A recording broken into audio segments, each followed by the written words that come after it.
Bonjour et bienvenue dans la météo du Bitcoin, j'espère que vous allez bien aujourd'hui, ça m'étonnerait. Et du coup, tape sur l'épaule à tous ceux qui sont en souffrance. Pour ceux qui avaient vu ma vidéo de vendredi, sachez que j'avais fait toute une thèse sur une purge à venir, qui a été très mal reçue d'ailleurs. Pour ceux qui étaient VIP hier, ils ont eu donc à mon heure, dans mon Fantafeed, 18h05, agression bear gaffe. Donc moi personnellement j'étais préparé à une baisse, hein, donc 18h05 ça correspond ici, hein, globalement. C'était pas trop dégueulasse, hein, pour éventuellement dire aux gens de faire attention. Pour ceux qui considèrent que, que je me la raconte un peu, j'essaie d'être le plus vrai possible. Ça veut dire que je fais pas sur YouTube, je suis pas là pour faire la séduction, je suis là pour essayer d'être le plus vrai possible. C'est quelque chose qui n'est pas courant dans notre métier. Et à côté de ça, bah, je gère mon compte et éventuellement si je peux sauver des culs. Donc c'était à 15h05 chez vous. Bah, je le fais. Bien sûr, je n'encourage pas les gens à suivre mes trades, puisque la plupart du temps, je trade en court terme, en scalping. Donc mon biais peut changer plusieurs fois dans la journée. Pourquoi il ne faut pas que les gens me suivent? C'est parce que s'ils ont des visions qui sont de l'ordre du weekly, enfin à la semaine ou au monthly ou alors sur une décade, il n'y a aucun intérêt à prendre un signal court terme.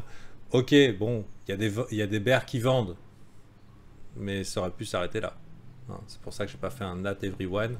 Il y a un gars qui a dit pourquoi pas faire un Nat Everyone? Parce que je sais pas où ça va, moi. Je sais juste que c'est dangereux, quoi.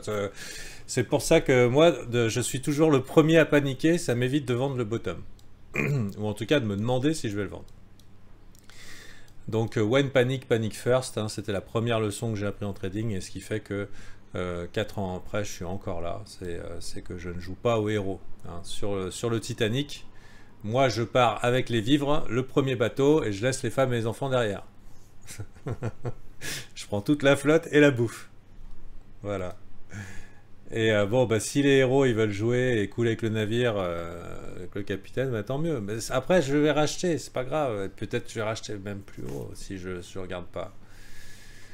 Mais je vous rappelle que voilà, c'est un jeu de survie. C'est un jeu de survie et je vous souhaite bah, de survivre le plus longtemps possible parce que c'est aussi une terre d'opportunités. Et survivre dans ce terrain d'opportunités, c'est parfois bah, transformer l'essai. Donc voilà. Bon, est-ce que ça fait sens de vendre ici? Alors pour moi, il y a projet. Hein. Le projet, c'est de casser enfin les 60 000. Mais c'est un support. Ah, on est le matin, à l'ouverture de la bourse, enfin l'ouverture de Londres, Paris. Les gens se réveillent, une grosse bougie rouge. Bah, qu'est-ce qu'ils ont envie de faire? Ils vendent, donc potentiellement sur un support. Est-ce que ça va casser? Personnellement, je pense vraiment que les mecs qui font ça, ils ont envie d'aller chercher 59 000. 59 000, mais c'est la pichenette, c'est le truc qui ferait paniquer et pourquoi pas rebond. Alors, moi personnellement, j'ai invoqué une purge un peu plus grosse que ça, mais j'irai pas vendre un support. J'irai éventuellement vendre un rebond si les gens sont un petit peu trop haussiers. Et il se trouve que les gens sont un petit peu haussiers. A noter ici cette rupture de trendline RSI qui indique une cassure dans la force du trend.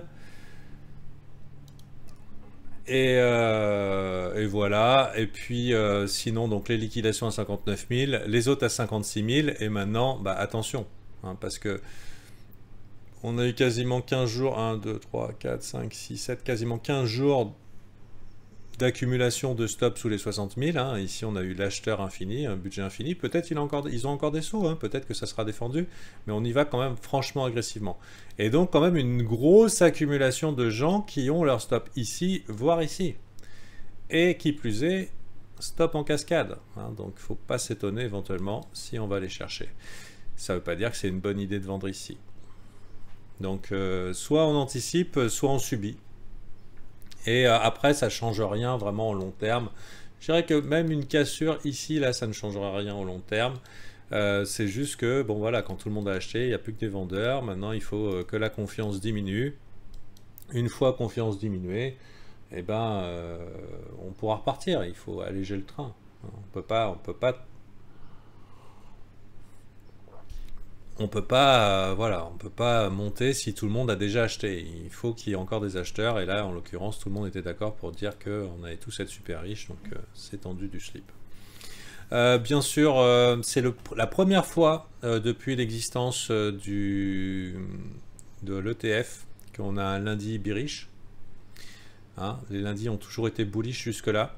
On peut aussi constater qu'on a fill le gap CME. Alors c'est pas commun qu'on attende autant de temps pour le fill, mais c'est fait.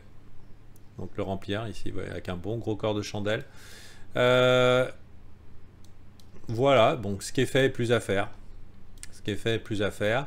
Maintenant, on a quand même des conditions qui sont relativement parfaites pour un swing baissier. Donc je ne parle pas de l'inversion de tendance, hein, je parle d'un swing baissier. Ça veut dire quoi? Swing baissier, ça veut dire une direction de plusieurs jours vers le bas. Pour moi, l'idéal, c'est 30%. Hein. L'idéal depuis le top, c'est 30%. Je pense que ça suffit pour heurter les convictions. Vraiment, le gros massacre, c'est 50%, mais j'y crois pas trop. C'est quand même un super bull market. Donc, sans effondrement de la finance traditionnelle, sans effondrement du S&P 500 ou du Nasdaq, je compte pas trop dessus. Mais un petit swing baissier, vous voyez, ici, grosse montée très forte, petit swing baissier. Grosse montée très forte, fatigue, petit swing baissier. On en a eu d'autres ici, hein, vous voyez, hein, les 30%, c'est pas irrationnel et ça change rien. Ça change absolument rien. Tendance 25-30%, ça fait quand même des bons achats. Des bons achats, ou sinon il y avait eu celui-là ici. Hein, 25, 30. C'est que Pouic. C'est que Pouic. Alors bien sûr, ça subit. Quand le Bitcoin ne fait plus rien, on s'habitue à ce qu'il ne bouge pas. Oh, 1%, là, il y a un mec l'autre jour, il dit « Ouais, il dit non, il y a eu une chute d'1%, c'est la purge. » C'est 1%, quoi. C'est le Bitcoin aussi. Hein, c'est le Bitcoin, quoi. Il nous a habitués à des sentiments extrêmes.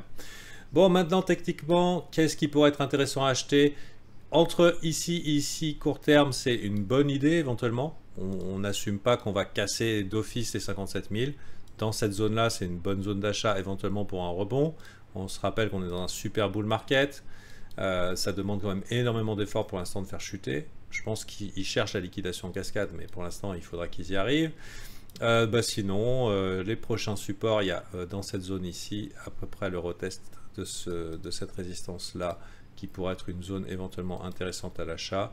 Et vraiment, pour faire peur, je pense que sous les 50 000, hein, 49 000, vraiment là, psychologiquement, ça devrait être la destruction la plus totale de tous les esprits, parce que c'est un chiffre rond psychologique très fort. Donc, si vraiment on dip fort, je pense que 50K, ça devrait être un gros switch.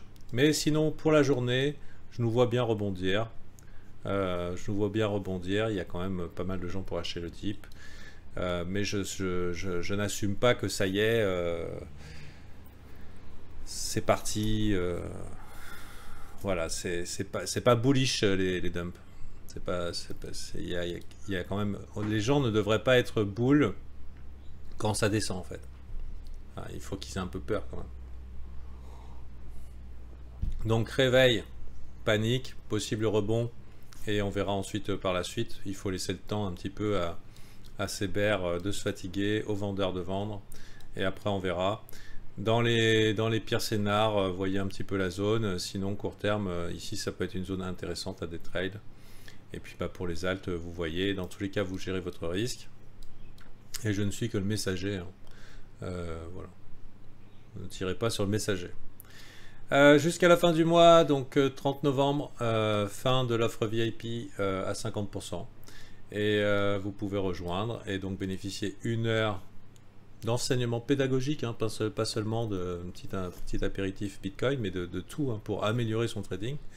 Et dans ce cas-là, vous pouvez rejoindre dans l'espace Black Friday offre, consulter mon robot, et bam, et ça envoie un petit message et vous faites ce que vous voulez.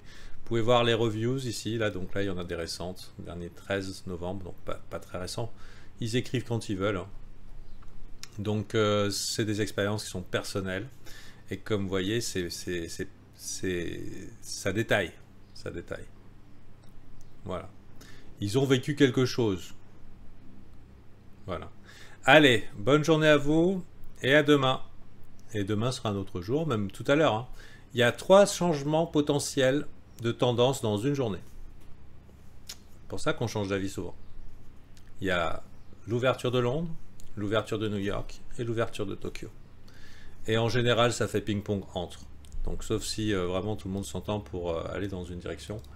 Mais en général, ça fait ping-pong entre. Donc qui sait d'ici demain si on n'est pas revenu taquiner allez, les 64, 65.